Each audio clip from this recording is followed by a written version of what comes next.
এই যে জলপাই, এই সময়ে জলপাইয়ের আচারটা ঠিক না করলে ভালো লাগে না। এই দেখুন আমার গত বছরের জলপাইয়ের আচার, কথা বলবো কি জিভ দিয়ে তো জল ঝরছে। আচার সামনে রেখে কথা বলা খুব মুশকিল। এই জলপাইগুলোকে বাজার থেকে নিয়ে এসে ভালো করে ধুয়ে শুকিয়ে নিয়েছি। এই দেখুন জল নেই, একদম মুছে টুচে হাওয়ায় রেখে দিয়েছিলাম। এবারে এই যে এই বোটাগুলোকে কিন্তু ছাড়িয়ে নিতে হবে, এই যে এইভাবে একদম ভেতর থেকে উঠে আসবে এইভাবে। আমি কালকে কিনেছি জলপাইটা, আজকেই আমার একটু নরম ভাব হয়েছে। এটা যদি আর একদিন থাকে না, নরম হয়ে যাবে 1 দিন বা 2 দিন। আর এই পাকা জলপাইয়ের আচার করা অনেক সহজ। আর কাঁচা জলপাইগুলোকে একটুখানি ভাপিয়ে নিতে হয়, তা নাহলে শক্ত তো।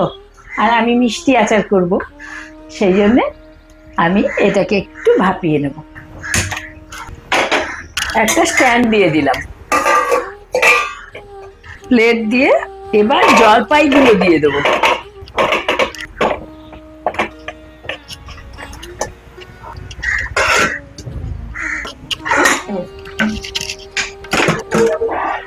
দেখুন আমার সেদ্ধ হয়ে গেছে, একদম ফেটে গেছে।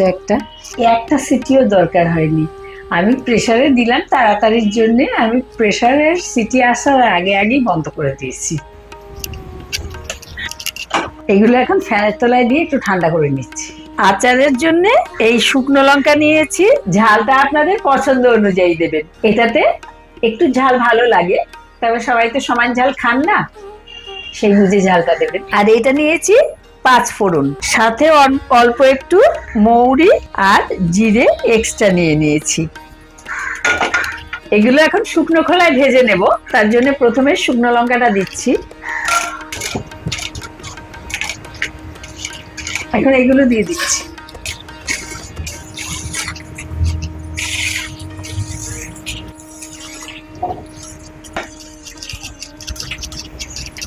তুলে নিয়ে এখন আমি এই সর্ষে 1.5 চামচ মতো নিয়েছি, এটা ভেজে নেব। এটা হালকা ভাজবো, যাতে একটু গুঁড়ো করতে পারি সেরকম হালকা ভাজবো।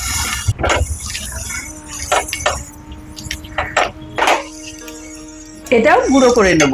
যে পাত্রে করব সেই পাত্রেই চটকে নিচ্ছি, আপনারা চাইলে অন্য একটা পাত্রে চটকে নিয়ে কড়াতে দিতে পারেন। এই আটিগুলো কিন্তু থাকবে, এইগুলোই খেতে খুব দারুণ লাগে, ওগুলো ফেলবেন না। আমি হাতে চটকালাম, আপনারা চাইলে ম্যাশার দিয়েও চটকাতে পারেন, কিন্তু হাত পরিষ্কার করে শুকনো করে তবেই কিন্তু হাত ব্যবহার করবেন। এই যে পুরো চটকে নিয়েছি, এবার দিয়ে দেবো এর মধ্যে লবণ। টক জিনিস সেই বুঝে লবণটা দেবেন। আমি এই যে দিচ্ছি, পরে একটু টেস্ট করে নিয়েও কিন্তু দেখতে হয়। আমার এখানে 500 জলপাই, হয়তো একটু বাদটাপ দিয়ে হয়তো একটু সামান্যই কমেছে, যাই হোক আমি 500 জলপাই কিনেছি। আর আমি এখানে চিনি দিচ্ছি 250 গ্রাম। যে পরিমাণ জিনিসটা হয়েছে, দেখতে কিন্তু প্রায় একই রকম চোখে লাগছে, কিন্তু প্রায় সমান মতো, কিন্তু এখানে কিন্তু ½ কেজি চিনি নয়। আগে তো আমরা মেপে দিতাম না, এই চোখের দেখা যে যে যতটা জিনিস হয়েছে প্রায় কাছাকাছি চিনিটা, খুব একেবারে সমান না হলেও দেখতে লাগছে, কিন্তু ওজন করে দিলে 500 জলপাইয়ে 250 চিনি। আর আমি দিয়ে দিচ্ছি সর্ষের তেল, আমি 2 টেবিল চামচ মতো সর্ষের তেল দিলাম। আপনারা একটু কম বেশি করতে পারেন, কিন্তু খুব বেশি সর্ষের তেল দেওয়ার দরকার হয় না। এইটা সর্ষের তেলটা দিলে আচারটা বেশ ভালো থাকবে, আর একটু চকচকে হবে দেখতে, আর টেস্টও হয়। আমরা যখন মাখা করি তখন একটু তেল দিই না, সেই রকম।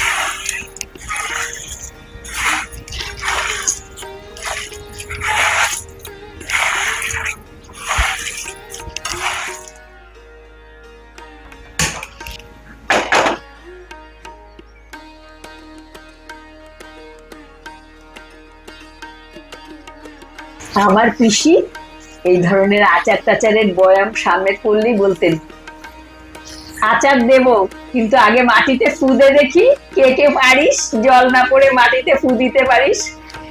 এত মানে জিভে জল এসে যায় না আচার দেখলেই। এই যে রান্না করছি, আমারও কিন্তু কথা বলবো কি জিভে জল চলে আসছে। এই আচারটা কিন্তু টক ঝাল মিষ্টি এই ধরনের হবে। আপনারা যদি একটু মিষ্টি আচার আরো খেতে চান তাহলে চিনির পরিমাণটা একটু বাড়িয়ে দেবেন। আপনারা চিনির বদলে গুড় দিতে পারেন, গুড় দিয়ে আচার ভালো হয়। আমি পরপর গুড় দিয়ে আচার দেখাচ্ছি বলে আমি এবার চিনি দিয়ে দেখালাম।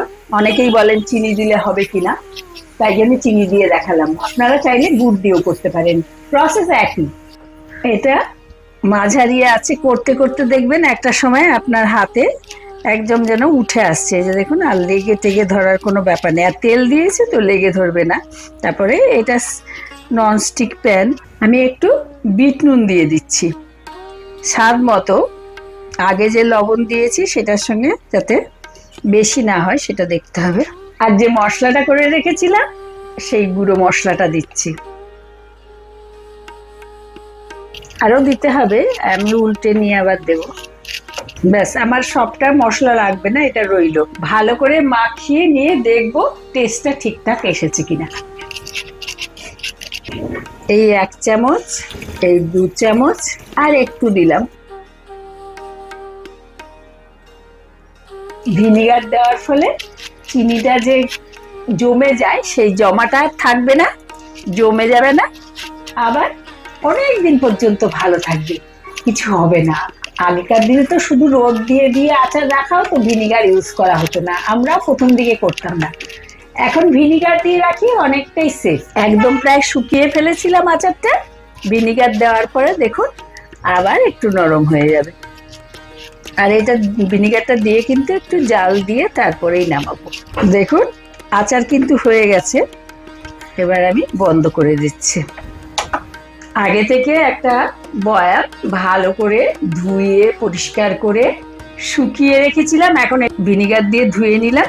ভিনিগারটা ফেলবো না, আমি তো গাছে জল দিয়ে ভিনিগার দিই, সেখানে স্প্রে করব বলে। আপনারা যদি মনে হয় যে সেই সব কিছু ব্যাপার নেই আপনাদের, তাহলে এই ভিনিগারটা দিয়েই কিন্তু আপনারা খাবারে দিতে পারেন। তাতে এইটা তো পরিষ্কার বোতল, শুধু ভিনিগার দেয়া থাকলে কোনো নষ্ট হওয়ার চান্স থাকে না। তাই একটু ঠান্ডা হয়ে গেলে, বেশি না, অল্প ঠান্ডা একটু হলে যাতে বোতল না ফেটে যায়, তারপরে বোতলে ভরে নিতে হবে।